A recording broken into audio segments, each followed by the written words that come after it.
T'es-tu déjà lancé dans une histoire en te disant que t'allais capter ton audience, puis au final, ça a fait un gros flop? Genre, aucun engagement, silence radio. Ben, ça arrive plus souvent qu'on le croit. Puis aujourd'hui, je te dévoile ces erreurs de storytelling qui peuvent transformer ton récit en barrière plutôt qu'en pont. Reste avec moi parce que ces 3 pièges-là peuvent faire toute la différence entre un récit marquant et un moment gênant.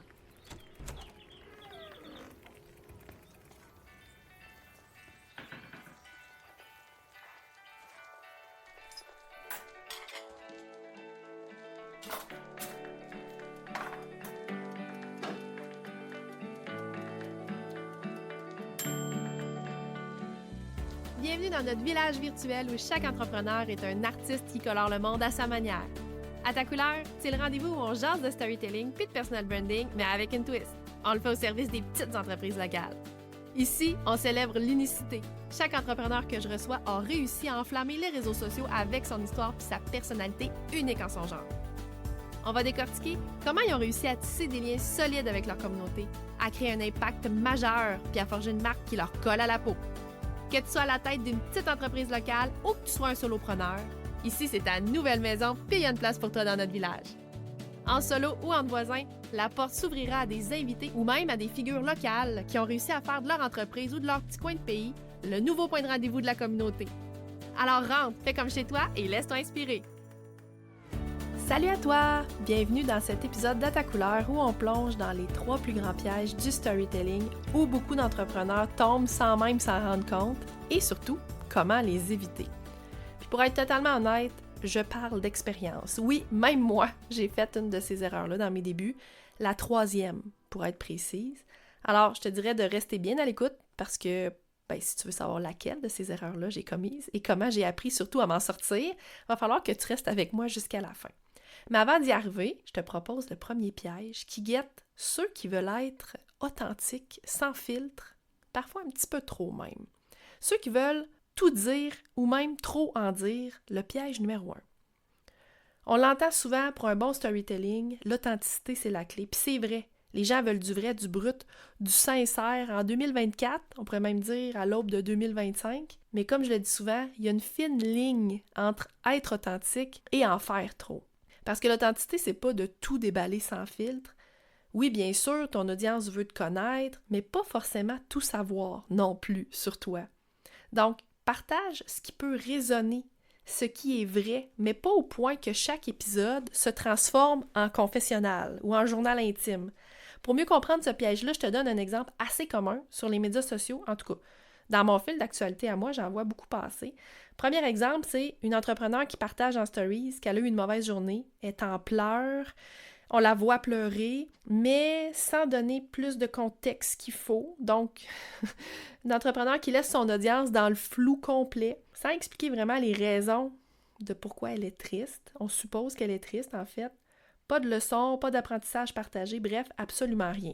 Ou, un autre exemple, de quelqu'un qui partage un moment difficile, mais qui, au contraire, va étaler tellement de détails qu'on va se perdre en route. Donc, une personne qui va, par exemple, raconter une mésaventure au travail, elle va expliquer le contexte, elle va décrire chaque obstacle, chaque frustration, détailler les réactions de toutes les personnes impliquées, elle va s'attarder sur chaque émotion qu'elle a ressentie, de la frustration au découragement, bref, l'histoire va se transformer en une suite interminable de péripéties, puis au final, l'audience ne sait plus trop où cette histoire-là va les mener. Donc, en storytelling, trop, c'est comme pas assez. Donc, donner trop de détails, ça peut faire perdre le fil conducteur puis rendre le message beaucoup moins percutant. Le risque ici, c'est de noyer l'essentiel de l'histoire dans une multitude de petites informations qui, au lieu de renforcer ton récit, va le diluer. Puis l'audience, elle, dans ce temps-là, elle décroche parce qu'elle n'arrive plus vraiment à saisir ce que tu veux partager. Donc, c'est typiquement ce genre de situation-là où l'authenticité est, selon moi, mal dosée. Partager ses émotions, oui, c'est humain. Puis ça peut créer un lien vraiment puissant. Je suis la première à le dire, hein? Le storytelling, c'est de faire passer les faits vers les émotions. Mais quand on le fait, c'est crucial de penser à l'impact aussi sur notre audience. Donc, si on choisit de partager un moment difficile, moi, mon conseil, c'est d'attendre que les choses se tassent. Souvent, je donne l'image d'une plaie versus une cicatrice. Si c'est encore douloureux, si t'es en plein cœur de la plaie au niveau de tes émotions, là, que c'est pas encore cicatrisé, ben attends que ça le soit avant de le partager, avant de partager cette histoire-là, pour être en mesure vraiment de pouvoir en tirer des leçons, de faire un pas de recul, d'analyser ce défi-là, ce moment difficile-là, de chaos même, pour être en mesure de voir ce que ça t'a appris, la leçon partagée. Donc, c'est ça que ton audience veut entendre. Ça va te permettre, c'est ça, d'analyser cette situation-là, puis de pouvoir, à ton tour, inspirer puis intéresser ton audience plutôt que juste déballer un flot d'émotions sans fin. Le storytelling, c'est pas un journal intime public où on déverse nos pires journées sans filtre. Comme je te dis, c'est beaucoup plus bénéfique de partager ces moments-là quand on peut en tirer une morale, un enseignement, quelque chose qui a de la valeur. C'est vraiment comme ça que ton histoire, même dans les chapitres les plus sombres, peut devenir une source d'inspiration plutôt qu'une source de malaise. On veut à tout prix éviter que ton audience se dise « c'est trop pour moi », la fameuse phrase. Non, mais tu sais, que ton audience décroche totalement parce que, ouf là là, ça les fait sentir plus mal à l'aise que d'autres choses. Donc, mon conseil, avant de partager tes émotions, déballer toute ta vulnérabilité, demande-toi, est-ce que je suis prêt à parler de ça de manière constructive? Est-ce que j'ai une perspective qui pourrait aider quelqu'un d'autre? Si tu es en plein cœur du chaos, là, en plein cœur de la tempête, c'est peut-être un petit peu plus sage d'attendre. Partager une histoire avec du recul, ça signifie pas que tu es une personne moins authentique, mais pour moi, ça signifie plutôt que tu es une personne réfléchie dans ta façon de connecter avec ton audience. Tu lui donnes non seulement un aperçu de ton humanité, mais aussi de l'espoir puis des outils pour affronter ses propres défis. Donc, pose-toi cette question-là, qu'est-ce que mon audience va retirer de mon histoire? Si la réponse est floue ou est auto-centrée sur toi, c'est peut-être le moment de revoir la dose. Donc, parle de tes hauts, de tes bas avec une intention claire, celle de connecter, d'inspirer, de donner de la valeur, de donner du sens. Puis justement, pour que tes histoires aient vraiment du sens, c'est essentiel de ne pas se contenter de raconter ton quotidien sans base solide, et c'est le piège numéro 2. Donc, de documenter son quotidien sans s'appuyer sur une base solide. Et ça, c'est le piège classique, celui que je combats.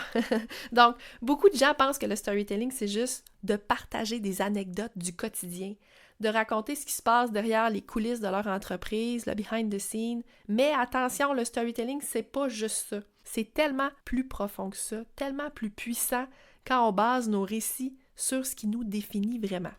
Pour vraiment exceller en storytelling, ça prend un petit travail d'introspection.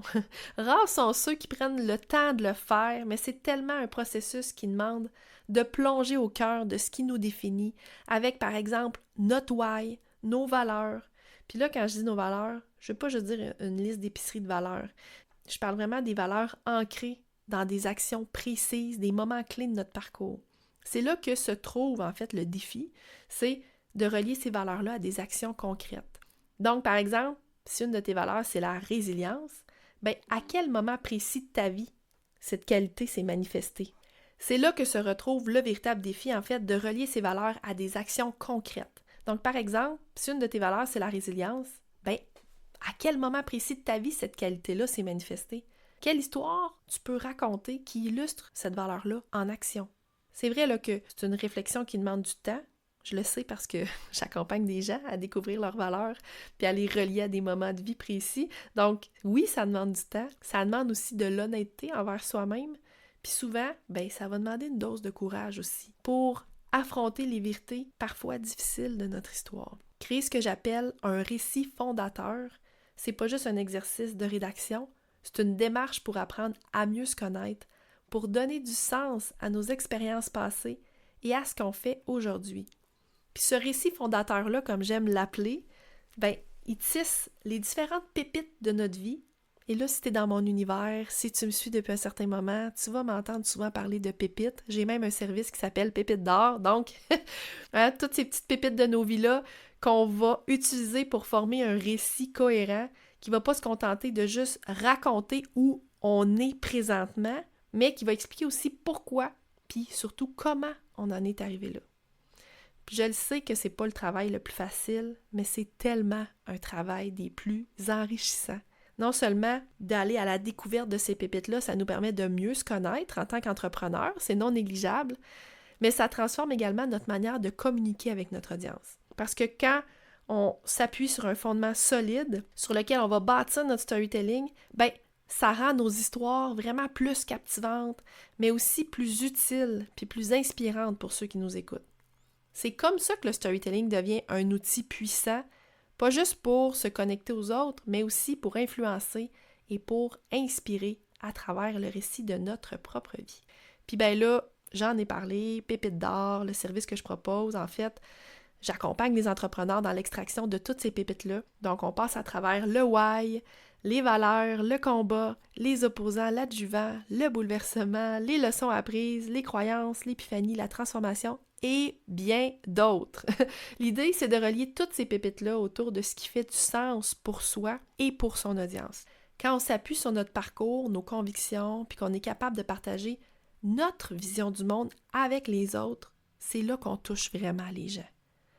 En gros, là, le storytelling, c'est de la cohérence, de la profondeur et surtout un partage de sens. Et ça, tu m'entends sûrement le dire souvent, ce fameux partage de sens-là.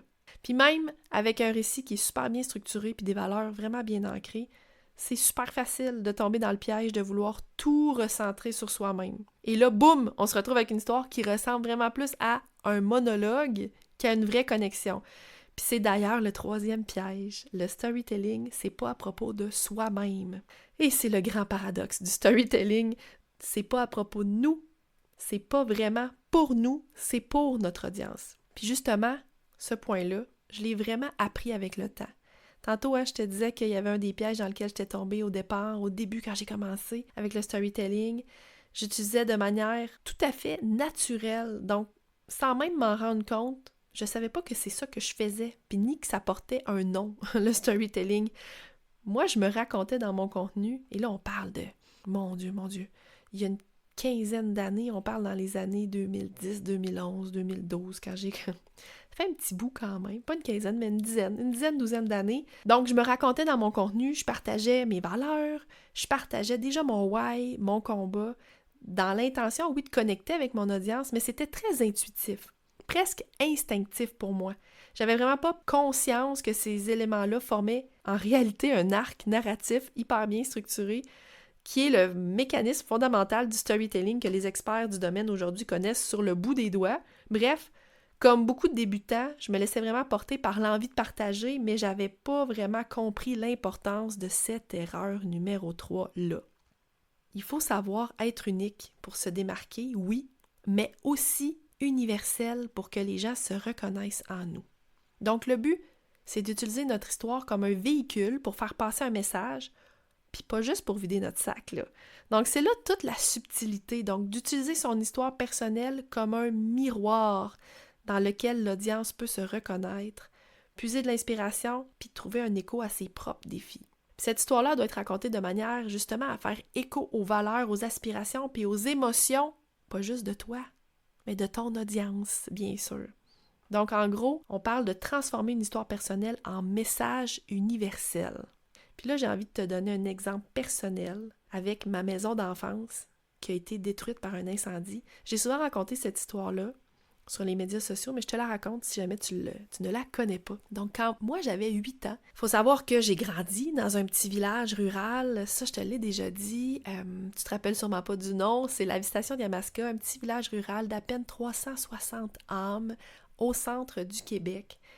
Et quand j'avais 8 ans, ça faisait 2-3 ans qu'on était arrivés là, donc on n'était pas natifs de ce village-là, ok? On était ce qu'on appelle des nouveaux arrivants. Et donc à l'âge de 8 ans, à la mi-janvier, j'étais à l'école, bien évidemment, et là je prends l'autobus pour revenir à la maison. Et quand je débarque de l'autobus, je vois mon père en pleurs, dévasté, parce que notre maison, elle est à terre, elle a été incendiée, elle a brûlé durant le jour, et là, je la vois, cette maison, à moitié détruite, quasi toute détruite. Et là, il fait fret, on est en plein mois de janvier, puis on n'a pas d'endroit où dormir, on s'entend, on est dans la rue, littéralement. Et là, ce qui ce qui est beau dans cette histoire-là, c'est ce qui va suivre. C'est que, faut savoir qu'à la visitation de Yamaska, encore aujourd'hui, mais à cette époque-là, c'était le cas aussi, l'école du village, la petite école, primaire du village, était ce qu'on pourrait dire abandonnée, dans le sens où il n'y avait pas d'école là, on n'était pas assez d'enfants pour qu'il y ait une école, un peu comme dans mon village actuel, Saint-Prosper de Champlain, on n'a pas assez d'enfants pour avoir une école primaire, donc les enfants vont à l'école du village voisin. C'était mon cas aussi quand j'étais petite.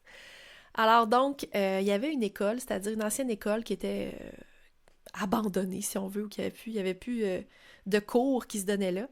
Et on nous a offert, en fait, la municipalité nous a offert de nous loger gratuitement dans cette bâtisse-là. Wow!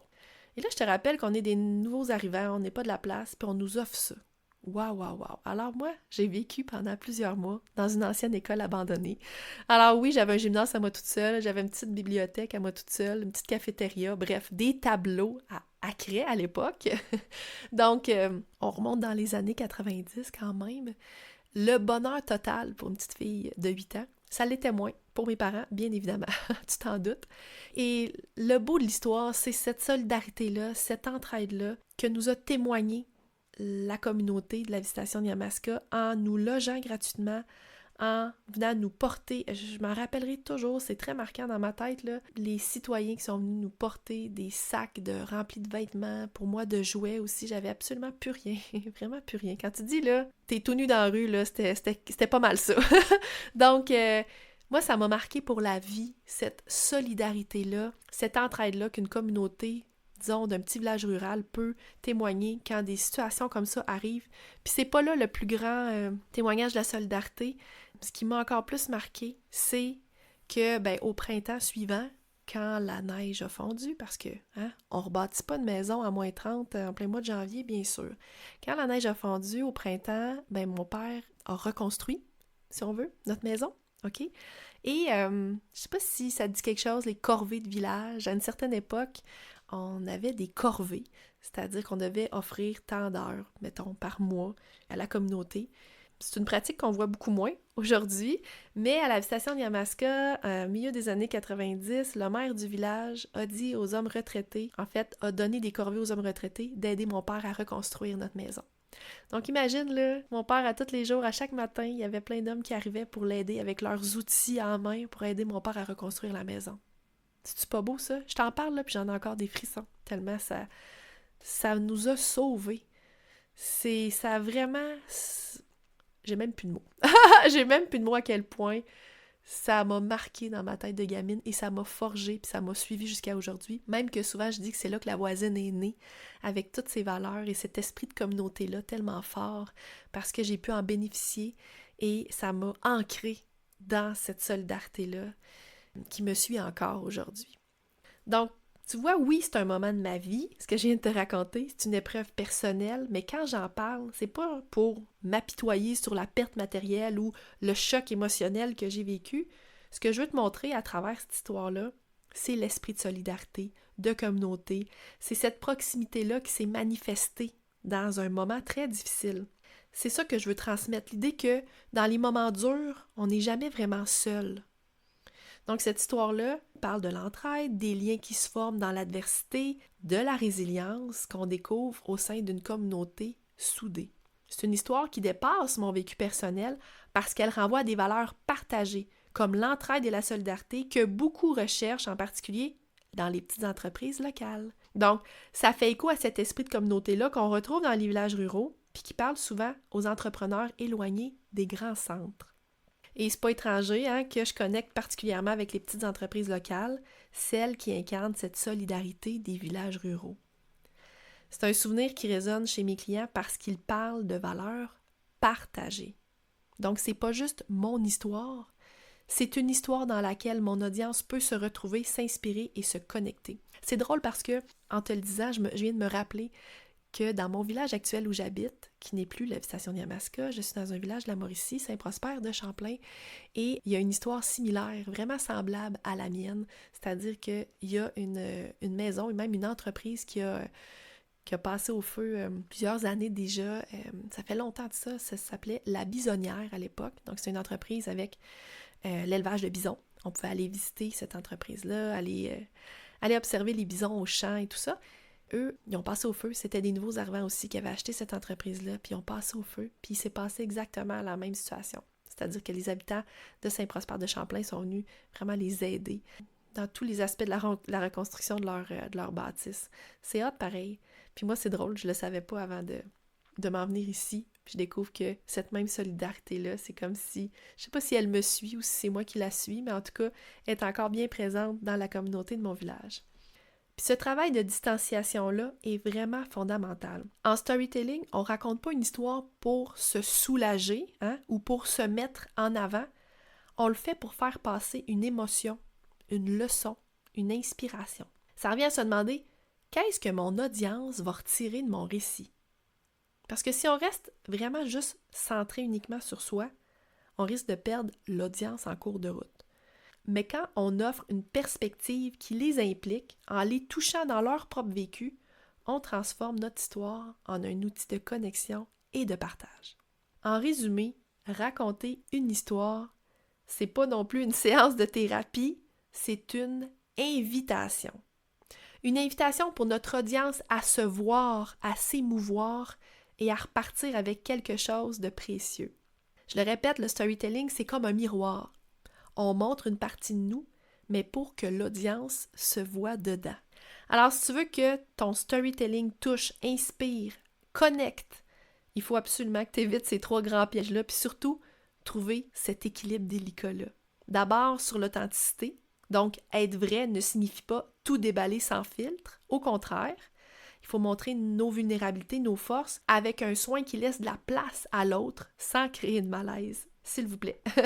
Partager des moments difficiles, oui, mais seulement quand on peut les raconter avec du recul et en tirer une leçon universelle qui résonne avec notre audience. Ensuite, pour que le storytelling ait du poids, il doit être solidement ancré dans nos valeurs, notre why et toutes ces pépites-là qui nous définissent. Donc oui, ça demande un travail d'introspection, de labeur, mais beaucoup de cohérence aussi pour que le résultat en vaille la peine. Quand on construit son récit fondateur, on parvient pas juste à mieux se connaître, mais aussi à raconter une histoire tellement plus significative et engageante qui attire naturellement ceux qui se reconnaissent dans nos valeurs. Et enfin, même si on raconte notre histoire, le storytelling, c'est jamais complètement centré sur nous. Il doit se transformer en une porte ouverte pour que l'autre puisse entrer, se retrouver, se sentir compris et puiser de l'inspiration. C'est pas le storytelling, c'est jamais une performance d'ego, ni une simple, je dirais, rétrospective. C'est plutôt un échange, une conversation à 2 sens. Maintenant, je te pose la question. Dans lequel de ces pièges-là es-tu le plus susceptible de tomber? J'aimerais ça si tu pouvais partager ta réponse, que ce soit en story ou en m'écrivant directement. Ça m'intéresse de savoir. Petite annonce avant de se quitter, dans 2 semaines, je reçois Jessica Beillot pour discuter de Human Design puis de comment ton profil influence ta manière de raconter ton histoire. Je sais que c'est un épisode hyper attendu, le Human Design, ça vous intéresse. Donc, même si tu connais pas trop ça, puis tu te demandes, ouais, c'est quoi ça le Human Design, on va vraiment tout démystifier ça, Jessie et moi, et on va aller plus loin même parce qu'on va relier ça au storytelling. J'ai vraiment super hâte de partager cet épisode-là avec vous. Donc, en attendant, je te dis salut, puis à dans 2 semaines! J'espère que tu repars avec de nouvelles idées pour colorer ta propre histoire et pour connecter avec ta communauté. Continue à te démarquer, à créer des liens en apportant ta touche perso. Puis d'ici là, si tu as apprécié notre moment ensemble aujourd'hui, ça serait génial si tu pouvais laisser un avis sur le podcast.